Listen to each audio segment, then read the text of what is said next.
Welcome to Fundraising Growth Now, the arts and cultural industry's resource for actionable insights on raising more money and strengthening donor relationships. Your host is Bob Swaney, founder and CEO of Robert Swaney Consulting. Let's get started.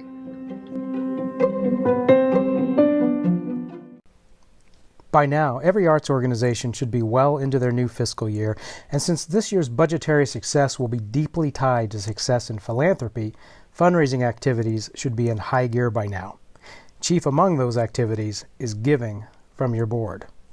What's that, you say? You haven't asked your board for their support? RSC's advice is to get that activity moving right away. Yet with any kind of asking, there's usually an effective way and many ineffective ways to do it. Today, I'll focus on how my team and I generally advise organizations to approach their board for maximum annual support. Let's first dissect what it means for the board to give. In most cases, it means that each board member is making a personal financial contribution to support the organization's operating fund. Their support goes for general expenses, not project support. It's not outside the budget. It's not a table purchase at the gala. And it's not their subscription purchase. It's not their company giving either, unless support comes from a personally owned business. Why am I being so rigid, and why put the board at the head of the giving line? Well, because board members are the pace setters and the trendsetters for how other patrons view giving to your cultural organization.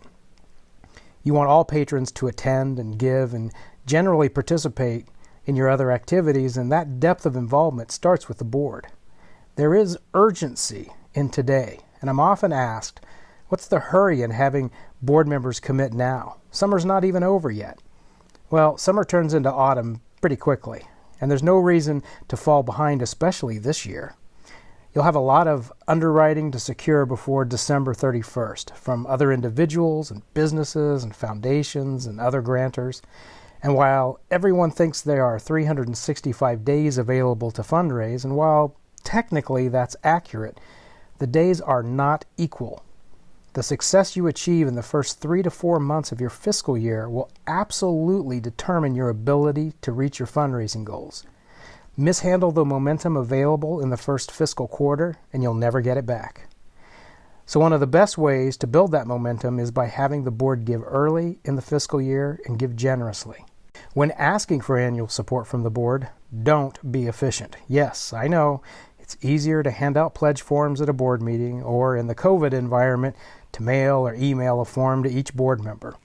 But it's not a personal approach.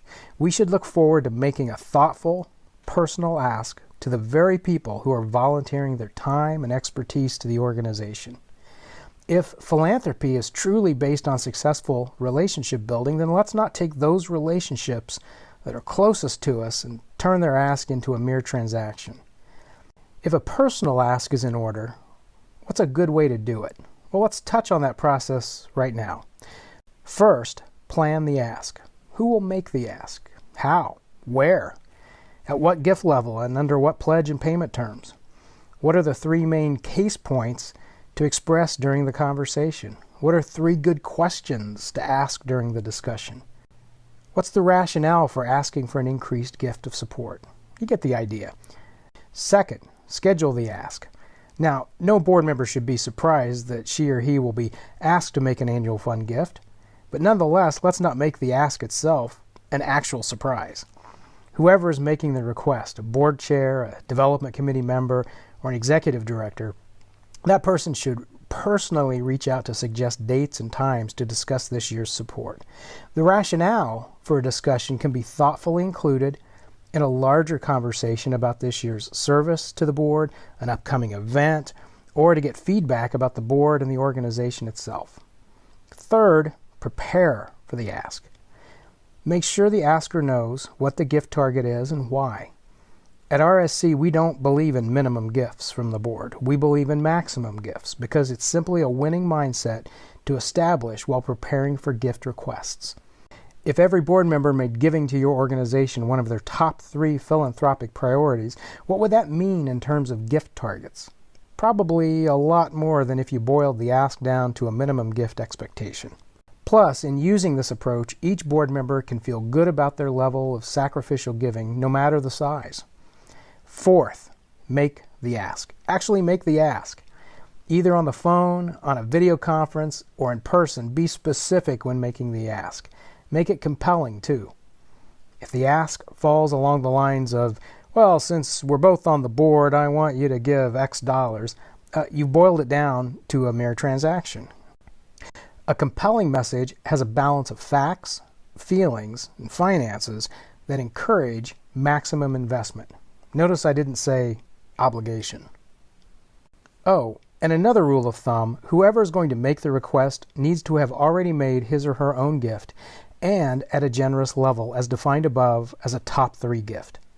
Leading by example helps set the expectations for others to follow. Fifth, following up is just as important as the ask.